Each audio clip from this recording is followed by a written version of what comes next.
नमस्कार साथियों, आज इस वीडियो में हम चर्चा करेंगे रेलवे ग्रुप डी 2025 भर्ती के बारे में चर्चा करने वाले हैं, जिसमें सिलेबस में आपको क्या कुछ पढ़ना है। उससे पहले आपको बता दें कि 32,000 से भी अधिक पदों पर भर्ती आई हुई है रेलवे ग्रुप डी में। अगर आपने अभी तक फॉर्म फिल नहीं किया है, अगर आप 10वीं पास हो तो आप इसके अंदर है वो आवेदन कर सकते हो। 10वीं पास होना चाहिए।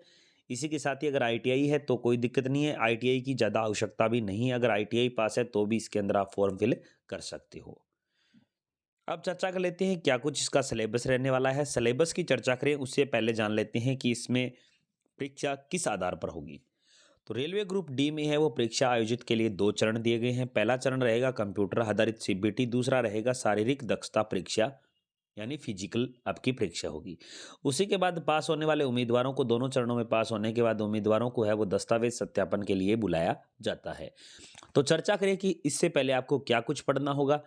तो क्या कुछ पढ़े उससे पहले आपको बता दें इसका सिलेबस। जैसे हम सिलेबस की चर्चा करें तो इसमें आपको गणित, रीजनिंग और साइंस के साथ समसाई की घटनाएं आपको पढ़नी होगी। सबसे पहले चर्चा कर लेते हैं गणित के बारे में कि गणित में कौन कौन से टॉपिक है वो आपको इसके अंदर पढ़ने हैं। तो यहाँ पर चर्चा करें तो यहाँ पर आपको संख्या पद्धति, बीज गणित और ज्यामिति। संख्या पद्धति में HCLM, HCF, LCM, भिन्न और दशमलव। बीजगणित में सरलीकरण, रेखीय समीकरण पढ़ना है। फिर ज्यामिति में आपको रेखीय, कोण, त्रिभुज और वृत्त के बारे में आपको पढ़ना है। उसी के बाद गणित में ही आपको अगला टॉपिक पढ़ना है वो कौन से टॉपिक है, जैसे कि मापन में क्षेत्रफल और परिणाम आ गया, घन, बेलन, आयतन आ गया, समय और उस कार्य में कार्य क्षमता से आधारित क्वेश्चन पूछे जाते हैं, और लाभ हानि में आपको प्रतिशत और छूट से संबंधित क्वेश्चन है वो पूछे जाएंगे। फिर आपको इसके अंदर औसतन से संबंधित, औसतन में आपको पूछे जाएंगे साधारण और भारी औसतन, और साधारण और चक्रवर्ती ब्याज से संबंधित क्वेश्चन आते हैं। डेटा इंटर, इसके अंदर आपको तालिका, ग्राफ और चार्ट से संबंधित क्वेश्चन है वो पूछे जाते हैं। उसी के बाद आपसे इसमें पूछा जाएगा सामान्य बुद्धिमत्ता और तर्क शक्ति यानी रीजनिंग। अब रीजनिंग में कौन कौन से टॉपिक आपसे पूछे जाएंगे, तो रीजनिंग में आपके टॉपिक ये हैं। कौन कौन से टॉपिक है, एक एक टॉपिक पे चर्चा करते हैं।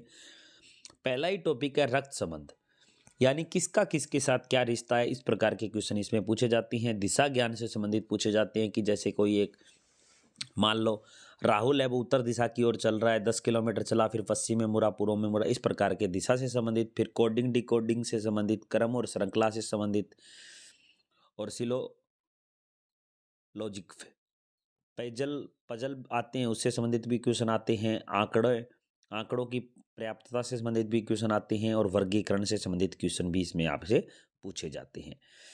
फिर चर्चा करें तो यहाँ पर सामान्य विज्ञान की चर्चा करते हैं। सामान्य विज्ञान में कौन कौन से टॉपिक पूछे जाएंगे, तो सामान्य विज्ञान में NCERT कक्षा 10 की जो पुस्तक है उसी के आधार पर आपको पढ़ना है। उसमें मुख्य रूप से 3 विषय शामिल किए गए हैं।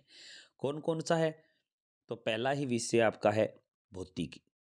भौतिक विज्ञान में आपको बल, ऊर्जा, प्रकाश, चुंबकत्व 3 ही पढ़ने हैं। उसी के बाद रासायनिक विज्ञान। रासायनिक विज्ञान में आपको पर्यावरण संरचना, रासायनिक अभिक्रियाएं, धातु और अधातु के बारे में आपको पढ़ना है। जीव विज्ञान में फिर आपको कोशिका संरचना, मानव शरीर, पोषण और पर्यावरण से संबंधित क्वेश्चन पूछे जाएंगे। उसी के बाद नेक्स्ट आपका अगला विषय आ जाता है सामान्य जागरूकता और समसामयिक घटनाएं।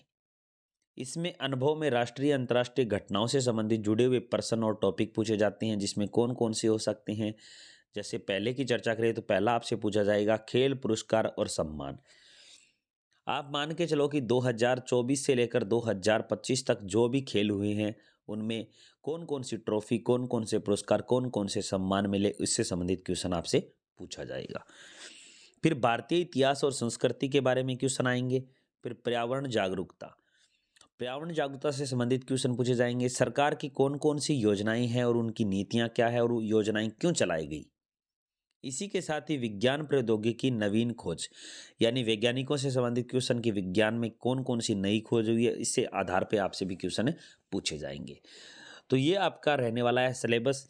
अगर आप इसकी PDF प्राप्त करना चाहते हो तो नीचे डिस्क्रिप्शन में आपको लिंक मिलेगा हमारे टेलीग्राम ग्रुप का। टेलीग्राम ग्रुप ज्वाइन कीजिए और वहाँ से इसकी PDF है वो डाउनलोड कर सकते हो।